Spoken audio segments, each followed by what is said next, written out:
नमस्कार। इस नए एक्सप्लेनर में आपका स्वागत है। आज हम बात करने वाले हैं एक ऐसी मशीन की जिसने 150 सीसी सेगमेंट में सच में तहलका मचा दिया था, सुजुकी जिक्सर। अगर एक बेहतरीन और भरोसेमंद डेली कम्यूटर की तलाश है तो ये लॉन्ग टर्म ओनरशिप रिव्यू सारे सवालों के जवाब देगा। लुक्स, स्पेसिफिकेशंस, मेंटेनेंस का खर्च और असली राइडिंग एक्सपीरियंस, आज सब कुछ कवर होने वाला है। तो चलिए सीधा शुरू करते हैं। ओके, आइए इस कोट से शुरुआत करते हैं। इतने सालों के बाद भी मैं आज भी अपनी बाइक को पलटकर देखता हूँ। ये किसी आम राइडर के शब्द नहीं है, बल्कि एक ऐसे ओनर के हैं जिसने इस मशीन पर 60,000 किलोमीटर से भी ज्यादा का सफर तय किया है। मतलब बाइक पार्क करो, आगे बढ़ो और फिर मुड़कर उसे दोबारा देखो। यही तो असली प्यार है ना?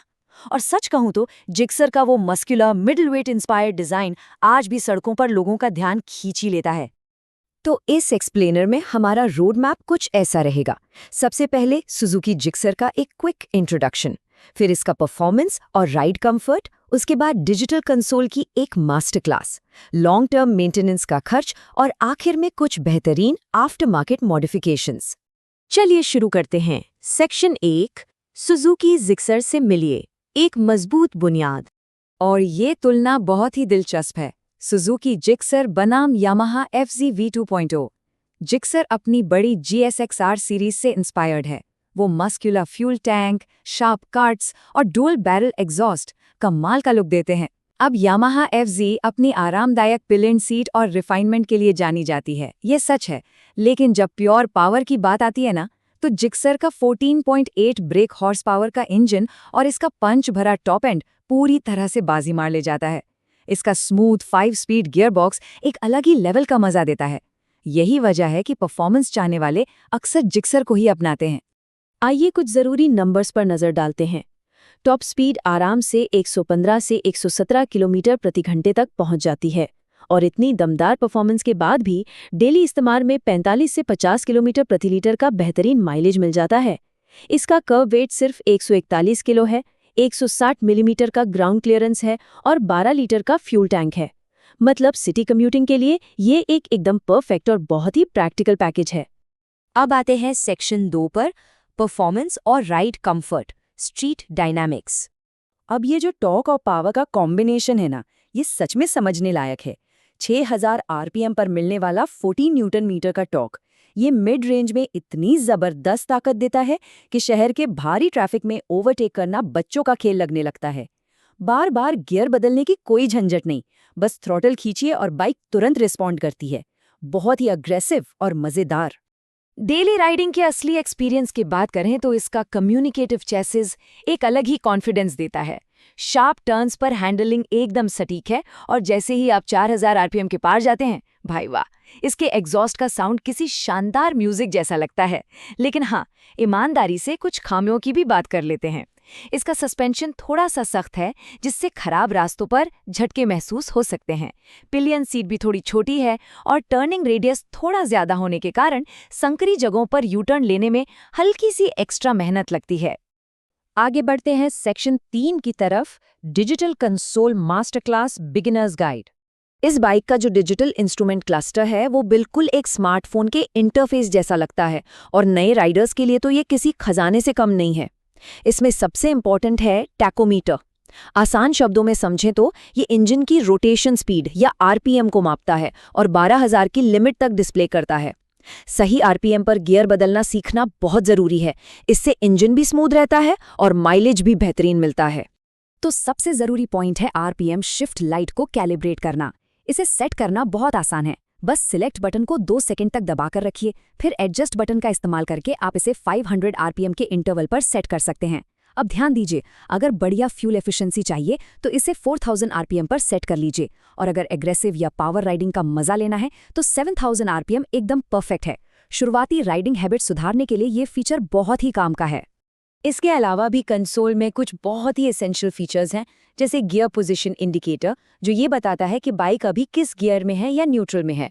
माइलेज ट्रैक करने के लिए ट्रिप A और ट्रिप B दिए गए हैं, जिन्हें एडजस्ट बटन को होल्ड करके आसानी से रीसेट किया जा सकता है। और फ्यूल इंडिकेटर को समझना तो और भी आसान है। अगर डिस्प्ले पर 4 बार दिख रहे हैं तो मानकर चलिए कि 12 लीटर वाले टैंक में अभी करीब 6.5 लीटर पेट्रोल बचा हुआ है।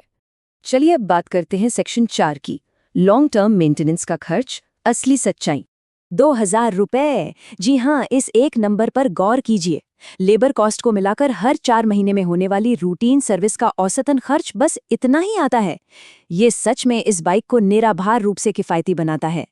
इतने सालों तक इस मशीन को सड़कों पर दौड़ाने के बाद भी मेंटेनेंस जेब पर बिल्कुल भी भारी नहीं पड़ता। अब जरा असली खर्चों का ब्रेकडाउन देखिए। रियल वर्ल्ड माइलेज आराम से 35 to 48 किलोमीटर प्रति लीटर के बीच मिल जाता है, जो पूरी तरह राइडिंग स्टाइल पर डिपेंड करता है। 60,000 किलोमीटर के लंबे सफर में सिर्फ 2 बार बैटरी बदलने की जरूरत पड़ी और उसका खर्च भी महज 900 रुपये आया। टायर्स की बात करें तो MRF या अपोलो अल्फा जैसे बेहतरीन अपग्रेड्स का पूरा पैर लगभग 4,900 रुपये में आ जाता है।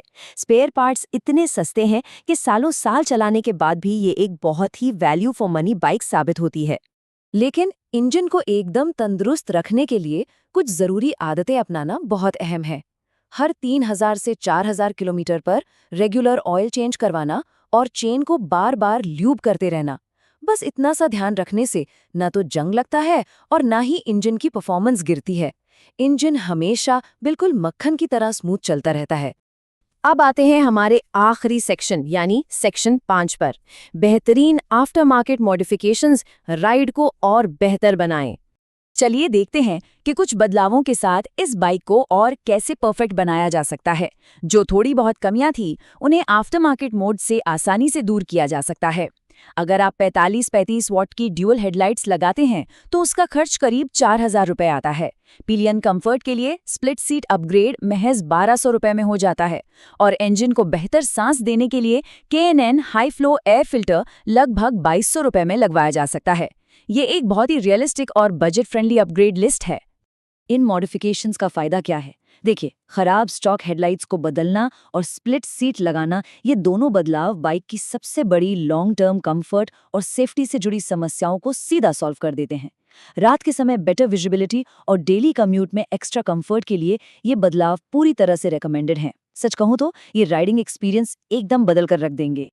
तो इन सारी बातों को गहराई से जानने के बाद एक बहुत ही अहम सवाल जो मन में आता है, क्या सुजुकी जिक्सर सच में एक फोकस्ड राइडर के लिए अल्टीमेट 150cc स्ट्रीट फाइटर है? मेरा जवाब है बिल्कुल, इसमें कोई शक नहीं है। इसकी शानदार जापानीज रिलायबिलिटी, वो बेहतरीन अग्रेसिव चैसेस, बेहद कम रनिंग कॉस्ट और इसके स्लीक मस्कुलर लुक्स, ये सब मिलकर इसे एक ऐसा पैकेज बनाते हैं जिसे खरीदना अपने आप में एक बहुत ही समझदारी भरा फैसला है। अगर एक मजबूत, भरोसेमंद और मजेदार बाइक चाहिए तो ये मशीन आज भी एक मस्ट बाय है। तो ये था इस शानदार बाइक का पूरा एक्सप्लेनर। उम्मीद है ये जानकारी बहुत काम आएगी। क्या अब आप भी इस मशीन का अनुभव लेना चाहेंगे? इस एक्सप्लेनर में हमारे साथ जुड़ने के लिए बहुत बहुत धन्यवाद।